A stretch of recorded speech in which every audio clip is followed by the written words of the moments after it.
and grandchildren. What could be wrong? Good, good. Just trying to get the YouTube up and the screen share, and we'll be up and off in a minute.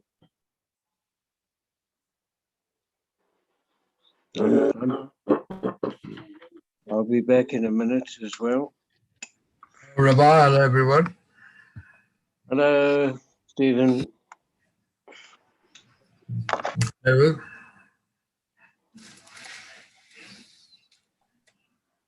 Hi, Stephen. Hi, Dave. Hi, Rabbi. Hello, Rabbi. Afternoon, everybody.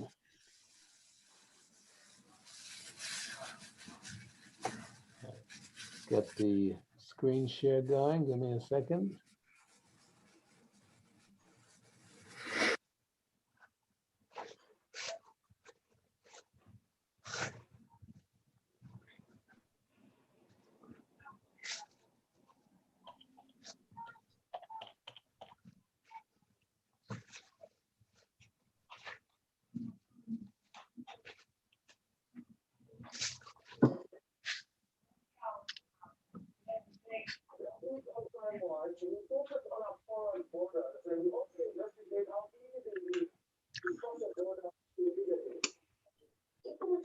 Okay, share screen.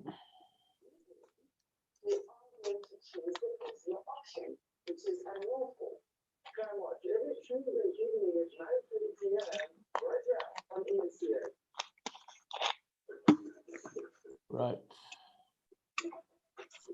Do you all see the text? Hello? Yes, we can see the text, Rabbi. Thank you. Okay, thank you. Yes, I'm just going to have to enlarge it.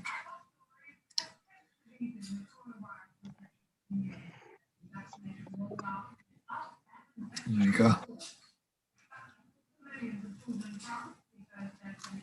Hello, Rabbi. Hello, everybody. Hello, Hi, Rabbi. John. Hi, everyone. Hi, hi. Hello, Jeff. Hello, hello.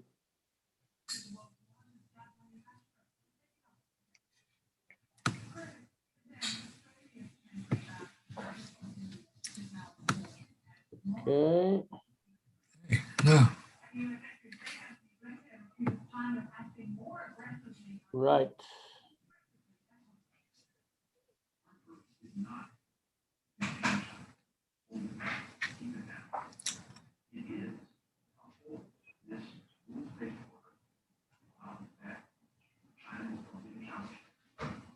Okay, we've got a long chapter, lots of halachas, so let's get moving. A lot of interesting material here. I think by the time you finish this, you can qualify to be rabbis. A lot of this stuff is what I learned in yeshiva when I was doing smicha. The traditional smicha is mainly on laws of kashrut, actually. So this was some of this stuff are things we had to deal with. So you're getting into the inner sanctum, the inner circle over here. Okay, it's a wide range. Machalot asurot, forbidden foods. And we're going to cover, as I say, a wide range of subjects. Number one, Kedeiro shel cheres, when the meat of a nevela. You all know what a nevela is? Yep. A nevela is a carcass, meaning an animal that either was not shechted properly or died on its own without shechita. Could be a kosher animal, but if it wasn't shechted properly, it is called a nevela and it's treif. So the meat of a nevela, a carcass, treif a carcass, or a crawling animal, a creepy crawly or a teeming animal, if it was cooked in an earthenware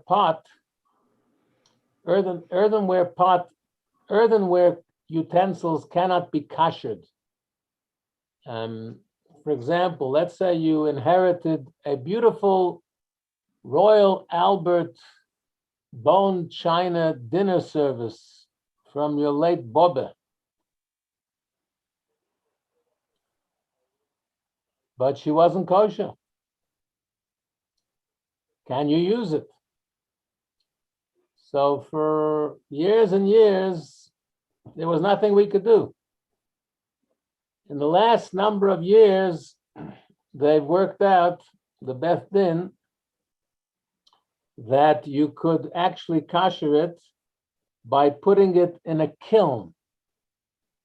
You put it in a kiln, it's sort of refired and renewed, and it's like it's become a new creation. So it's interesting that today you could kosher those things by putting it in a kiln. You go to people who do pottery.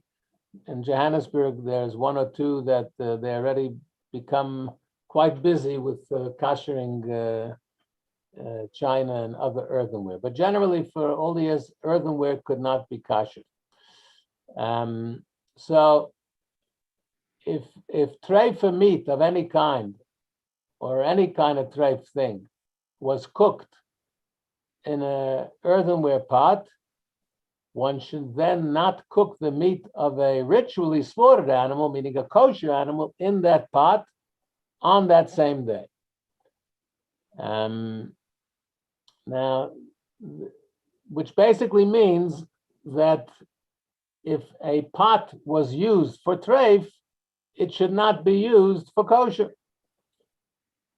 So a lot of people, they keep kosher at home and they eat out. Then you have people who won't eat meat out. They'll only eat fish out. The reason that that's a problem is because the fish is cooked in kalim, in utensils that are not kosher. So something, even fish, which is not as complicated as meat and chicken, but if it's cooked in a non-kosher utensil, then it draws in the non-kosher taste, and it likewise becomes non-kosher. So it's a problem. Now here he says an interesting thing. He says on that same day. So on that same day, the commentaries say that means by biblical law. But by rabbinic law, it's forbidden anytime. There's also another fallacy that people used to ask me about their Bobbe's bone china dinner service, that if you wait a year, then it becomes kosher. I don't know where that comes from. It's not in any of the good books that I've ever seen that waiting a year makes something kosher. If it's treif, it's treif. You have to find a way of koshering it. Just waiting a year or even 10 years makes no difference. Even 100 years, time alone doesn't make a difference. Now here, so we're going to learn a lot of principles about kashrut. Here he says, if its flavor can be detected, then it is a problem. So nois and tam, when something gives a flavor and the flavor can be detected, that's a problem. You've heard the principle of bittul, of nullification, botul b'shishim, that if a drop of milk falls into a big vat of chicken soup, it could still be kosher. You have to ask a shaila of your rabbi, but it could be overwhelmed by the volume. If it's 60 times more, then the meat is considered nullified, and halachically the milk, the drop of milk is considered nullified. But if it was something very, very pungent, that even a drop of it spread its taste over the whole pot, then it would not be able to be nullified. Number two, so as I said, by biblical law, it's on that day, but by rabbinic law, you should never cook in it again, he says here in number two, because the issue is that the flavor of the non-kosher substance has been absorbed in the pot, and the next time you cook it with something kosher, that non-kosher flavor will be passed on, transferred into the new kosher food. So it's a problem. Then there's another principle that what's the issue of 24 hours that day? Because after 24 hours, the flavor is considered impaired. It's not so fresh. So when you ask a shaila, if a mistake happens in your kitchen, and in South Africa, we should often be asking shailas because most kosher kitchens in South Africa have non-Jewish kitchen staff, and non-Jewish kitchen staff are liable to make mistakes on a regular basis. They may be very good, they may be very mean well, and they don't do it on purpose, but they don't quite get kashrut to the extent that we do. And even if they're very good about it, mistakes happen. Even if there's no non-Jewish staff, mistakes happen. Mistakes happen in rabbis' houses. Rabbis can make a mistake, and a rebbitzin can make a mistake, and therefore it's very important that there's no shame in calling the rabbi and say, "Oh, a mistake happened in my kitchen." The rabbi will be impressed with you that you're asking a shaila. If someone never asks a question, then the rabbi is not so impressed because it's impossible that mistakes never happen. So if you never ask a question, that means you're not being so worried about it. So, but one of the questions the rabbi will ask you, if you ask him a question, he'll ask you, was that pot used in the last 24 hours? So that's something that you have to bear in mind when you call the rabbi with a question, because that may very well influence the psak, the halachic ruling on whether the pot is kosher or it has to go for koshering. Okay, so by rabbinic law, one should never cook in it again, not only 24 hours. For this reason, one should never purchase used earthenware utensils from Gentiles who use it for treif, to use them for hot foods, pots, and plates, even if they're coated with lead. I think this is a typo, leaded. If one purchased such a utensil and cooked it, the food is permitted if it's from the second day onward. But again, that's biblical law. Rabbinical law would be stricter. So basically, you cannot buy a used pots and pans or cutlery and crockery from non-Jews who used it for treif, or even from Jews who used it for treif. You could buy it, but then you're going to have to kasher it. And as I said, earthenware is not easily kashered. We'll talk about kashering more later on. Number 3. Now, we spoke about earthenware. What about if you purchase metal or glass dinnerware from a Gentile? So glass and metal is not as difficult to kasher as earthenware. So utensil that the Gentile did not use at all, it's perfectly new. All you have to do is immerse them in a mikveh, and then you could use it, no problem. Utensils that are used for cold food and drink don't have to be kashered if it's only cold. You just have to wash them thoroughly, immerse them in the mikveh, and it's fine. Utensils that are used for hot food, large pots, kettles, and pots used to heat food have to be purged. That means kashered through hagolah. Have you heard what hagolah means before? Have you learned that term? No? Hagolah means that you boil it up. So like in our shul, we had a kashering service before Pesach. So we had 2 big vats, 2 big huge urns on a fire, boiling hot water, and people brought their normal cutlery, and we dipped it in and took it out, and that kashers the metal utensils. If they're perfectly clean and haven't been used for 24 hours, that's called hagolah, putting them in a boiling pot. Or if it's a boiling pot itself that cannot fit into a bigger pot, it's a giant pot, then you have to boil up that pot until it boils up, bubbles over. And then if you're buying from non-Jews, then everything we buy from non-Jews has to be immersed in a mikveh. Then they're permitted.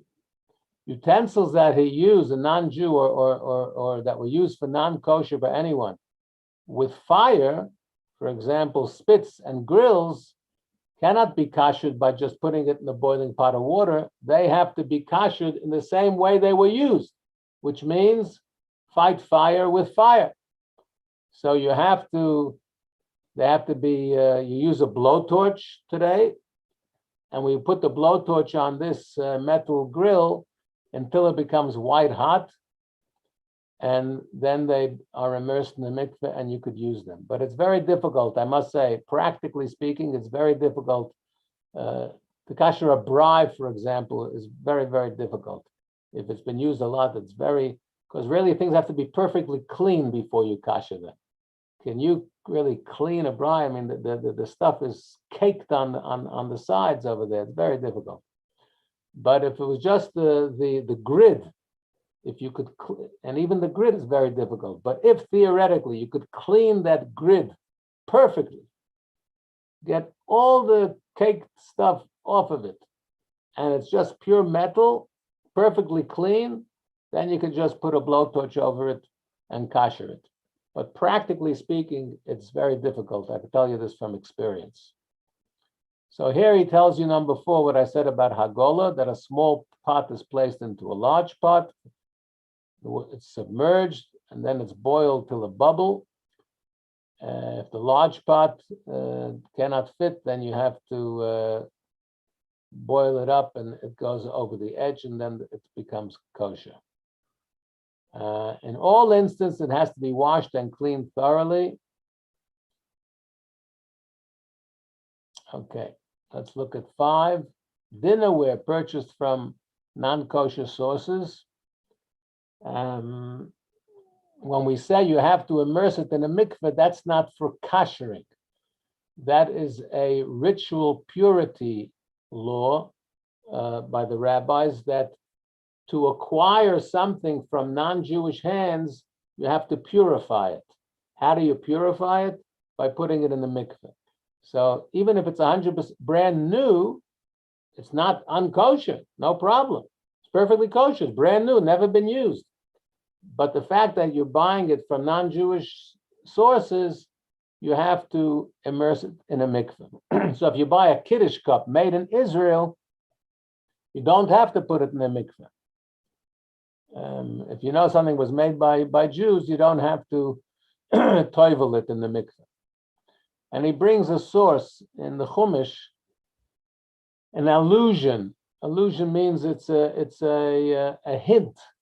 The Torah hints to this. It's not an explicit law. The Torah hints to this in the book of Numbers, where the Jewish people, it was Moses' last stand. When they fought, they had a battle against Midian, and they collected all the booty from the Midianites. So Moshe told them, everything that can be passed through fire, you shall pass through fire, it'll become pure. According to the oral tradition, we learn that this verse is speaking only about purifying the utensil from Gentile cooking, not from ritual impurity. But there's no ritual impurity that is expelled by fire. You still have to put it in the mikveh. The fire is to kasher it because it was used for a treif.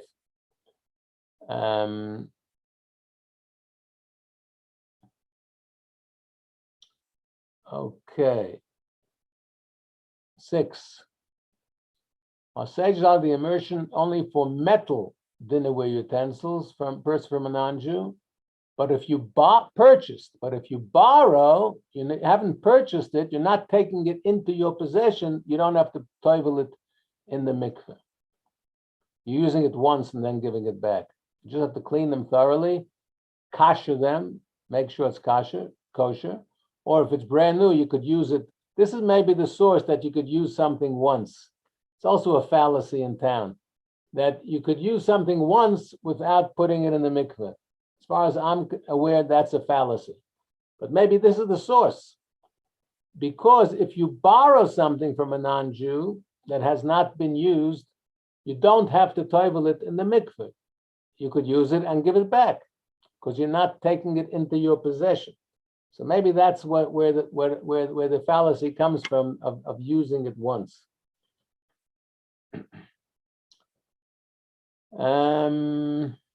7. Knife. This is not interesting, you know. How did your mother's or your baba's kasher a knife? Who remembers? Jeff, tell us. Stick it into the sand, Rabbi. Put it in the ground, Rabbi. You remember that, eh? Very good. They used to stick it into the garden, into the dirt in the garden 10 times. Presto. Here's a source, number 7. When a person purchases a knife from a Gentile, he must expose it to fire until it becomes white hot or have it honed in its sharpener. If it was a perfectly smooth knife without any blemishes, it's sufficient to insert it in hard earth 10 times. And that is considered to be a satisfactory. It removes any traces of forbidden fat on the surface, and the taste of forbidden food that it may have absorbed will then not be released when it's used afterwards. Afterwards, you could eat cold food with it. Okay? But if you wanted to use it for hot, then probably you should kasher it. If it had blemishes or smooth, but you want a hot food or to shecht with it, then you need to use it for fire. You need to kasher it with a blowtorch.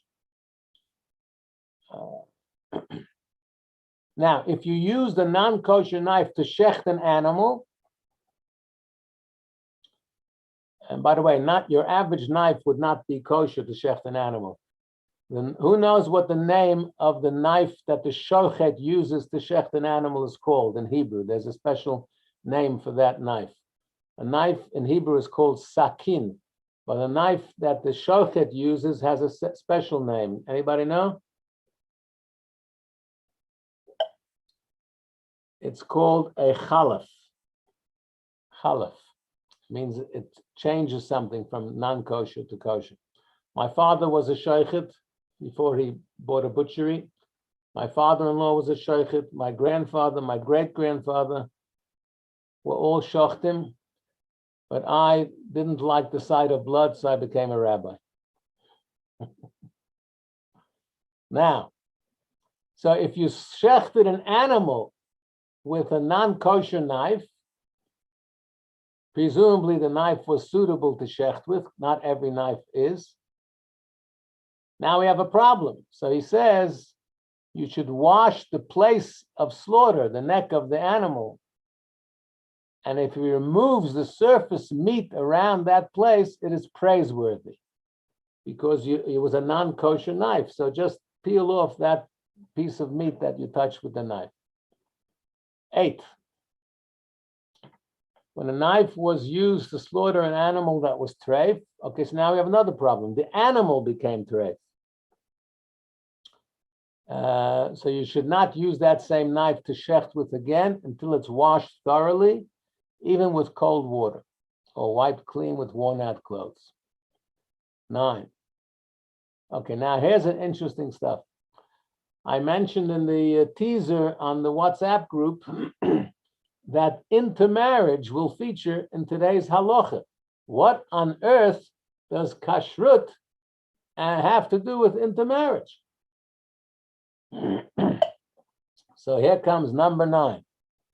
There are other substances forbidden by the sages. Even though there's not a basis for the prohibition in scriptural law, they decreed against the use as a precautionary measure to separate Jews from non-Jews so that we do not intermingle and intermarry.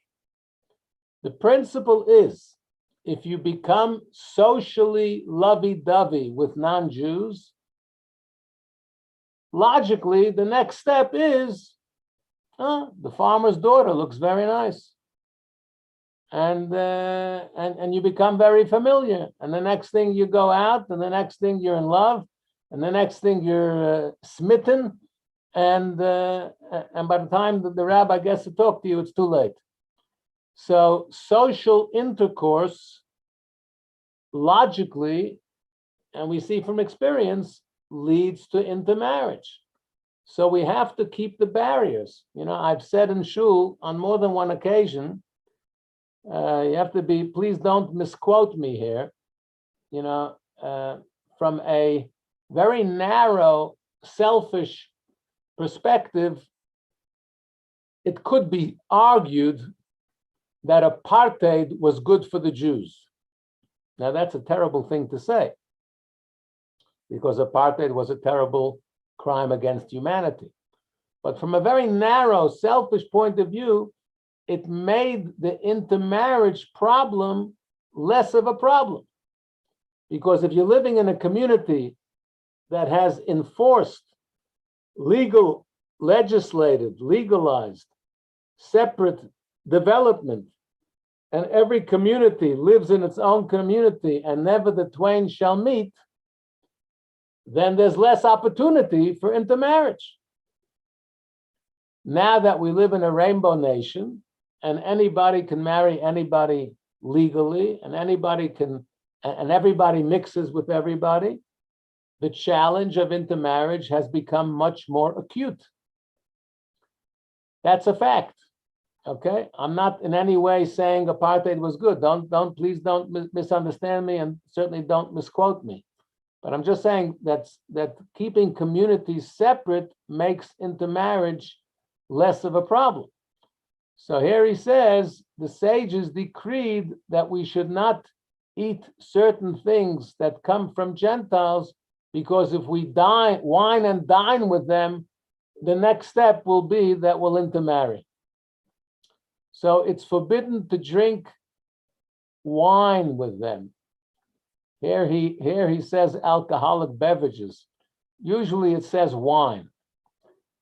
Even in a place where there's no suspicion that the wine was poured as a libation. Now, have we learned the laws of wine, of kosher wine?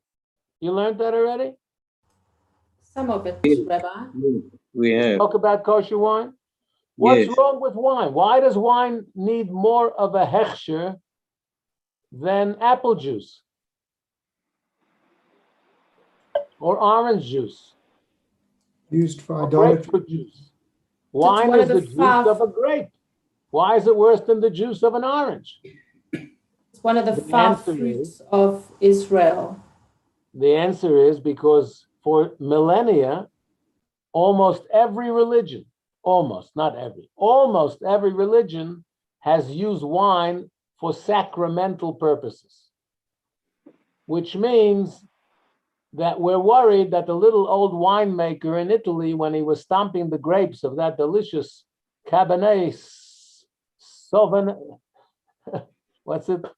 Sauvignon. Sauvignon, Cabernet Sauvignon, that maybe he had in mind that he's doing it for his God or his son of God or whatever, which would make the wine forbidden as idolatrous. So, even though the juice of grape itself is not treif, but if it is used by non-Jews in other religious devotions, it becomes forbidden. So, because wine is so often used by almost all religions for sacramental purposes, the sages decreed that even if we don't know for a fact that it was used, it's guilty until proven innocent, rather than innocent until proven guilty, which is normally the halach. In the case of wine, it's guilty till proven innocent. We have to assume the worst, and therefore we need special hashgacha at the wine farms, at the vineyards, to make sure that it was controlled by Jewish staff and no non-Jewish people of other faiths had a chance to in any way sanctify it for their religious purposes. And it's quite a challenge. I have a young man who I know who is currently making wine in Cape Town, and he had to get a hechsher, and Rabbi Maisels was busy with him, and then Rabbi Maisels died, and now he has to start all over again with other rabbis, and it's not so simple. So anyway, so here he says not just wine, but he says alcoholic beverages. And they forbade eating from their bread or cooked dishes, even in a place where there's no suspicion that the food is forbidden. So the bread might be kosher, the food might be kosher, but we're worried that if you're going to socialize, and socializing with food and drink, especially strong drink, brings people closer together emotionally and socially, and it's a slippery slope. And the next thing, we're marrying their daughters. 10, so one should not drink at a party of Gentiles, even though boiled wine, which is not forbidden, is being served. This is what the term mevushal. Have you heard of the term mevushal? Yeah. If you look at the kosher wine bottles on the back today, most of them have that word, mevushal, which means cooked. And they cook it up to a certain temperature that is required, a minimum temperature, different opinions as to how hot it has to get. And then it may be served by non-Jewish waiters. But some very good wines are not mevushal. This young man in Cape Town, he's a wine connoisseur, and he's making a very high quality wine, and he refuses to cook it. He says that will bring down the level of the wine.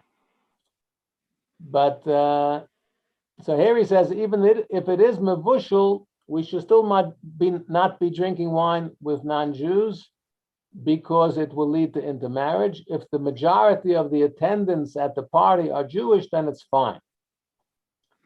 We may not drink the beer they make from dates, figs, or the like, where they're sold. But if you brought the beer home, then it's fine. Most beers are kosher. Not all, most beers are kosher. It's not a problem. Basically, the idea, the fundamental point of this rabbinic decree is one should not feast with Gentiles, one should not wine and dine with them, because the social interaction may lead to intermarriage. So wine from apples, pomegranates, and the like is permissible because it's uncommon, so the rabbis did not decree there. Raisin wine is more common, and they say it is used for libation, so raisin wine would be included in the decree. 12 is also relevant. You may have, yeah, with wine, treif wine that used for libations is called yayin nesech, wine that was used for libations.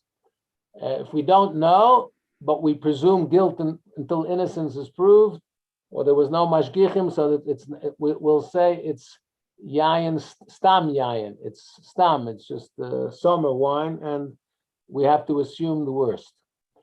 Now with bread, it's getting late. I'm going to try and there's a lot of important stuff to get through here, so I may have to skip some things that are less relevant today as we go through this. Let's get moving here. So all our sages forbade bread baked by Gentiles. There are places where leniency is shown if there's no Jewish baker. By contrast, there's no one who will rule that leniency. Okay, but bread baked by a non-Jewish homeowner is definitely problematic. Again, for intermarriage, you're going to break bread with a non-Jew. That's the same problem. So,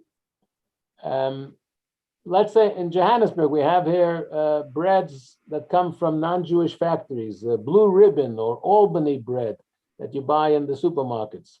It has a Beth Din Hechsher, but it's called Pas Akum, non-Jewish bread, because it's a non-Jewish bakery. The Beth Din have established that it's kosher. There's no non-kosher ingredients there, and that oven is used only for this bread. So the Beth Din say it's kosher, not a problem. But it's a higher standard of kashrut to use pat Yisrael, Jewish bread, meaning to buy from the Jewish bakeries, Shoshanas or Shulas or whoever the bakeries are, Goldie's in Cape Town or whoever. So that's a higher standard of kashrut. It's usually more expensive, isn't it? So how do we do it that if it's a non-Jewish bakery, that it should be permissible? So we don't need very much. If a mashgiach goes in and lights the fire, that's sufficient. 13, the bread is permitted in the following situations. A Gentile lit the oven, but the Jew did the baking. Or a Jew lit the oven and the Gentile did the baking. Or the Gentile lit the oven and baked, but the Jew stirred the fire or reduced it. If he was at all involved in the baking tasks, we rule leniently. Even though he did not do more than throw one piece of wood into the oven, it's all fine. The same in your house, by the way. Non-Jewish domestic staff do the cooking in many Jewish homes, many kosher homes. Ideally, the kosher homeowner or a family member should light the fire. In my house, my domestic knows that even if she's doing the cooking or the baking, my wife or I or one of our children have to light the fire. Just the other day, Jenny said, Rabbi, please, can you put on the oven for me? She has to bake something. So I recommend that you get into that habit that the Jew should put on the fire, or if the non-Jew did it, then maybe the Jew should stir the pot or do something. Anything you do makes it, improves the situation. But if a Gentile were to cook from the beginning to the end without the Jew participating at all, then it's a problem. Now, when does this apply? It has to be something called in Hebrew, oila al shulchan melochim. Food that is worthy. If it's just ordinary little stuff, it's not so serious if it's cooked by a non-Jew. But if it's worthy stuff that is food that is worthy to be served on the table of kings. So what about something like potato chips? So I personally eat Simba chips. In fact, I'm a recovering chipaholic. But sometimes I have a relapse. But You can never eat just one chip. exactly, that's my problem. But there are some people who are more from than me, and they won't eat Simba chips because it's cooked or baked or whatever it is completely by non-Jewish factory. The question is, would potato chips be worthy of being served on the table of a king? So I don't know. I never asked Queen Elizabeth if she likes potato chips, but or even if she does like it, would she serve it to princes and princesses who come for tea or lunch or whatever? So meat, eggs, fish, and the like are served on the table of kings. So that there the Jew would have to be involved in the baking somehow. But if it's something that would not be served on the table of kings, for example, vetch, who knows what vetch is? Anyway, it's something that is not so important.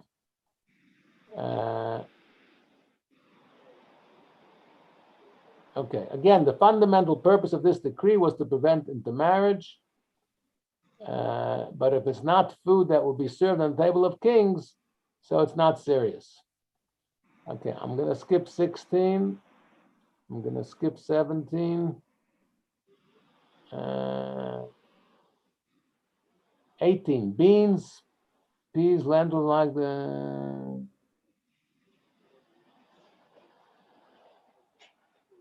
Okay, Won't so be. those things are used as sort of side dishes on.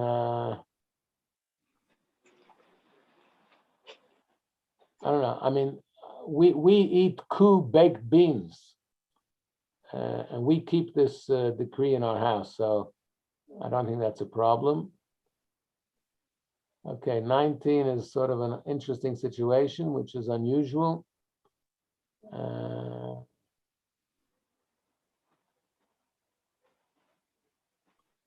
22, the oil of Gentiles is permitted. Listen to this line by the Rambam. One who forbids it commits a great sin, for he rebels against the teachings of the high court who permitted it. How's that? Listen to this strong word. The Rambam is shouting almost at a rabbi who's going to be more frum than necessary. Don't be over frum. Don't be overly restrictive and prohibitive and make life difficult for people. If the rabbi said that the oil of Gentiles is okay, don't go and saying it's a problem. Oil of what? Gentiles. Gentle honey, sweets is also fine. I'm going to have to skip a few here because there's some at the end that I want to get to and it's getting very late. Okay, 27. Let's go to 27. When a child eats forbidden foods or performs a forbidden labor on Shabbos for that matter, which is not really our subject, the Beth Din is not obligated to stop a child from doing something wrong on Shabbos or eating something not so kosher, because he's a child. He's not intellectually mature. When does this apply? If he acts on his own. However, it's forbidden for an adult to knowingly give a child non-kosher food and say, well, he's not bar mitzvah, it doesn't matter. Even food forbidden by rabbinic decree should not be given to a child. Nor should, it's also forbidden to accustom a child to desecrate Shabbos. We should train them so that when they're bar and bat mitzvah, they will know how to behave. And if the Beth Din is not commanded, but the father is commanded to rebuke the child and train him in holy conduct, as King Solomon says in Proverbs, educate the child according to his way, to his level. 29, things that are repulsive. It might be 100% kosher, but it's repulsive. Food and drink that were mixed with vomit, feces, yuck, terrible. I mean, we shouldn't eat this stuff. Even if a person says, it doesn't worry me, I have a strong constitution, if people are repulsed by this, they find it disgusting, then one should not use it. Likewise, filthy utensils. 30, dirty hands. Wash your hands before you eat, not just the vasing for natilas yadayim. You have to have clean hands before you do natilat yadayim. There's a prohibition, do not make your souls detestable. 31, if you have to go to the toilet, you should not delay it whatsoever. How's that? Based on this line, do not make yourselves detestable. Forbidden for a person to delay relieving himself. We make ourselves detestable. We may make ourselves smelly and detestable as well. He says it's good to train ourselves to have regular times for relieving ourselves. Finally, 32, whoever is careful in these matters brings additional holiness and purity to his soul. For the sake of the Holy One, blessed be he. As we learned just the other week, V'yisem K'doshim, you shall be holy, for I am holy. We've now finished this section. We finished the laws of forbidden foods, and tomorrow you'll learn about shchita. So if you want to become a shoichet, Listen carefully starting tomorrow. Blessed be God who grants assistance and helped us finish all the chapters on the laws of forbidden foods. Bless you all, Yasher Koach, for listening, for learning, and for growing in your Torah study. Any questions? No, thank you, Rabbi. Thank you, very Rabbi. much, Rabbi. You're very you. welcome. Thank you. Thank Thank you. you. Bye. Bye-bye, I'm gonna everyone. close the meeting. Bye. God bless. Thank you, Bye-bye. Rabbi. Thank you, Rabbi. Welcome. Thank you, Rabbi. Nice to see you all. Who's that? Hello, I'm a Howard. newcomer from Cape Town. First Shalom. time, Howard. Ken. Oh, Baruch haba. Welcome. Thank you, Rabbi. I also like chips. Thank you. Okay. Come again.